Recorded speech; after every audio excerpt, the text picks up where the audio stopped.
Hello and welcome. We deal with banks and the banking system every day. But the quality of that experience depends on the design of the technology and the operations behind it. A lot of effort is going into figuring out how to make that experience better, but there are challenges as well. To understand what are the dots and how they connect up, I'm joined by Arun Jain, Executive Chairman of Polaris Financial Technology Limited. Mr. Jain, thank you very much for speaking with us. Thank you. So, design is a very important element and an input in life in general and in banking and technology in specific. And that really makes a big difference in the way I interact with a certain platform and the way I can do a transaction and so on. So, tell us what are the issues that are at play here and what's changing? I think first of all, we need to look at it, what customer experience is only a tip of iceberg. It's because he just transacts with 10 services he draws from the bank, and the back of the bank is becoming more and more complex. On one dimension, it is number of products being offered and banking is becoming specialized. On other dimension, globalization is happening. You have to fight the global entrant and defend your turf, and you have to go and attack somebody else's turf. So this is a challenge which is there. Now if you have to put all these elements together, on one side there is a customer where business wants to take more purse from the customer. On the other side there is a operations which is needs to be most efficient, and there is a technology which is a backbone Stitching everything. Everything. So there many banks have over the last 20 years have gone into a product silos approach, where customer has become only as a entity to whom each product silo is serving. But the systems have not been designed keeping customer in the center. If customer is in the center and he has to take 5 products, and how these 5 products will interact in a bank, I think that's where the... So give us an illustration of where it's not worked and also why has it happened in this manner?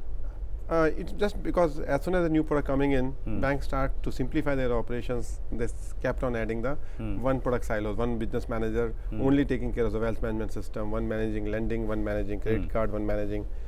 But customer needs credit card, lending, wealth management together.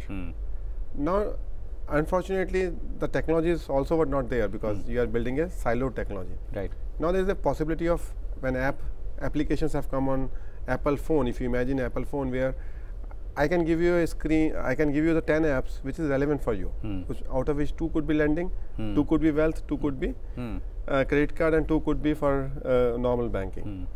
If you just have 8 apps rather than a internet banking which is driven by multiple menu driven, one for retail banking, menu driven, one is for credit card, so you keep moving from one portal to other portal. It can change the whole life, and this kind of thing can be designed today with the availability of the technology today available. Right. But you need a design thinking where we need to bring all these people for a workshop, at least for 3-4 days, sitting down and understanding each other's perspective to design an end game. Right. So industry has to change that. Instead of giving a direction from business to operation and operation to technology, it has to be coming together along with the vendor as a partnership model. Right. That's what we are. So for a running bank, and the interesting thing is a lot of these things have actually only happened in the last decade. That's right. I mean, the creation of those silos, the fact that they've all been technology enabled, and now we are saying that we all have to merge everything together. So what will it take? I mean, for a running bank to sit down and sort of rebuild from scratch? I think you need a smart technologies. So what at Polaris we have done some of the technologies, we built it up because what we have done in 2002, we took a existing intellectual property data repository from Citi and then built a services around it. And now those services are converted into the apps. So now we have built up 2 technologies, one canvas technology and one hub technology, which can deliver this kind of experience to it. So backbone can become so if you look at it, backbone which is product silos, backbone is there. If I keep taking most of the business rule into front layer, the backbone will become my accounting engine. And that accounting engine can be there. Like for Reserve Bank of India, when we did a transformation for them, in 18 months we could be able to transform because by applying design principle where all of us sat together and quickly can able to take decisions and make it real time ledger there. Right, and you're saying one of the things that Reserve Bank can do today is a T+1 view of all transactions that have happened in the system. That's right. They can have a real-time view as of now for all the transactions which is happening. Real-time view, which world other banks have not even central banks of the other world, is still delayed by a day or delayed by 2 days. Right. So it's actually T0 or T0. Yeah. Okay. So how does this all play out into what consumers can expect or receive from the banking system in, let's say, the next couple of years? I think we need a more and more dialogues like CII. When we took this initiative to organize bank tech, the idea was that let's bring all the relevant constituencies on a common platform and start dialoguing on it. So this is just a beginning of that dialogue to happen. And our agenda would be that industry bodies like CII can create that kind of awareness, the role of a design in building a next generation system where we bring a consumer in the center. Consumer can come from a urban background or rural background and design the application around that, not force fitting our products to the consumer. If there is a consumer who is a retired segment, he requires different kind of product than a person who is a 40-year-old who require different kind of product, or a student who require different kind of product. Right. How can we really give them a experience is the role of this conference, which is the early starting point, but we should continue this kind of agenda as we go along. Right. So one of the challenges that I'm guessing banks will face is that many of these product silos also report to either different regulatory divisions or different regulators. Now that's one end of the problem. The other end is that the consumers themselves might be different or behave differently at different times. That's right. So how do you then start bringing and marrying everything together? There are two things which we can learn from the other industries. Banking and technology are the youngest industry on the horizon. It's a 20-year-old or 15-year-old where the technology getting imparted. If you look at it, a manufacturing segment where we look at it, time and motion study on every role holder. We design a process around the role holder. Right. Not put a roles to the process. If I pick up some thread from there, that role holder today is information or content led. We need to give him information on continuous basis in a proper structured manner, from where he can take right analytics out of it and then make some decisions and lead to the transaction. Now all the four things need to come on the same screen, rather than there is a MIS system separately, there is a regulator system separately, there is a risk system separately. Regulation will be there in this industry, risk will be there in the system, and there will customer experience will be there. So we have to balance all the three. So some of the technology which we designed is canvas technology, where we say, if I take that as the experience and we build up IIDT framework, which is very popular in manufacturing in 70s, can we apply that framework in a solving current business problem? Right. Second thing, we look at it, if you have to manage this risk, I need to pick up airline industry, hub model. You bring a hub where all the flights coming to one place, you can manage the risk much better, or create operational efficiency much better. So if all the collateral management system, limit management of the customer, funds control going out is managed to the hub technology, then there could be a other advantage which is coming in. Right.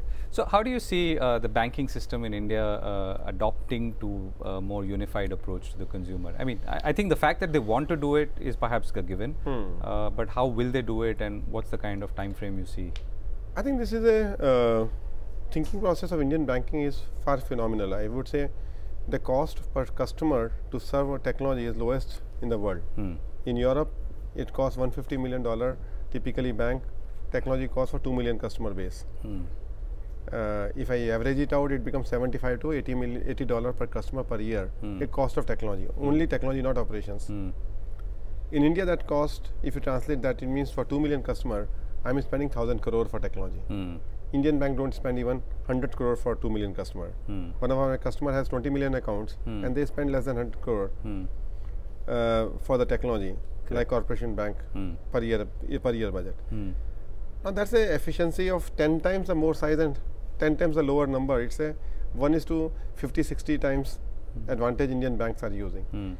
Now they have a money available, because if that advantage, if they want to take it to the other marketplace, they take this advantage to the other marketplace.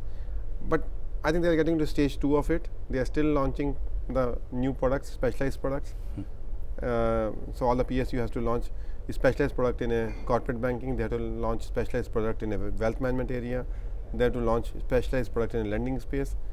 Otherwise, the international competition is eyeing for India. All the regional banks of Australia who have surplus cash, they want to exploit China and India. all the banks in Europe wants to come to India because it's the biggest market possible for them. With more and more openness which is coming from RBI, I think local bank has to roll up their sleeves and put some. So you're saying it's an imperative as opposed to. It's imperative. It's must to have it. Otherwise, it's just perish situation. Yeah. So last question: how do you see? I mean, so unifying product approach is one part of the let's say the overall basket of banking solutions and services. What are the some of the other challenges that the system faces, the banking system faces, which are also an opportunity if they want to grow and expand? On the other side of the unification of experience is about liquidity risk management. The Basel III is all about liquidity. Yeah. And the margin pressures are because what is a fund, you have a right fund for the liquidity or you have a surplus fund somewhere there. So entire space of liquidity risk management, how you visualize the liquidity over the next 3 years, next 5 years, next 10 years, next 15 years.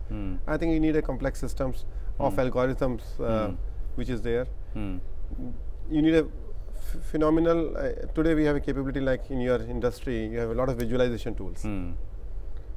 We have to apply those tools in a financial industry to make something so prominent where you have to make a decision over there. So risk and regulatory space, we have a lot of opportunities.